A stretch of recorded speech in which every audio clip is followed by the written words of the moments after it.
कि हर बिहारी के लिए होना चाहिए, चाहे जिस जाति से रहें, जिस पार्टी से रहें, पार्टी जाति मायने नहीं रखता है।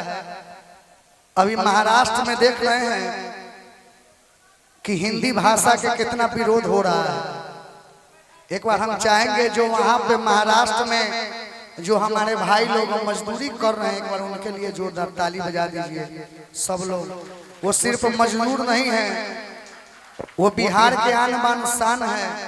बिहारी कभी किसी का बोझ नहीं बनता है, हमेशा बोझ उठाने का काम किया है। लेकिन सबसे दुर्भाग्य है हम लोगों का कि जितना भी भारत के राष्ट्रपति बने, ज्यादातर प्रधानमंत्री हमारे पूर्वांचल के ही बने। अटल बिहारी वाजपेयी यूपी के, नरसिंह राव वो तो खैर उधर के थे, डॉक्टर राजेंद्र प्रसाद जी हमारे प्रथम राष्ट्रपति बिहार के, लाल बहादुर शास्त्री जी भी यूपी के, मनमोहन सिंह भी, जितने भी खास करके सब उत्तर भारतीय रहे। और उतना होने के बाद भी बिहारी का इतना दुर्दशा हो रहा है।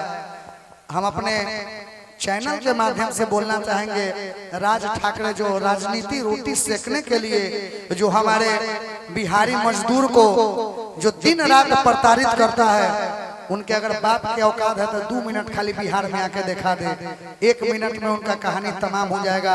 हम अपने चाहेंगे पूरे बिहार के लिए जोरदार ताली बजा दीजिएगा, चाहे जिस जाति से रहे, जिस पार्टी के रहे, अपने बिहार है। चूंकि एक बिहारी उनको डर है कि कहीं बिहारी हो ना कब्जा कर लेवे, यहू जन कहीं ढोली पूसा न बना देवे, इसलिए वो डर रहे हैं। एक बार बिहार के लिए, अपने भाषा के लिए जोरदार ताली बजाइए।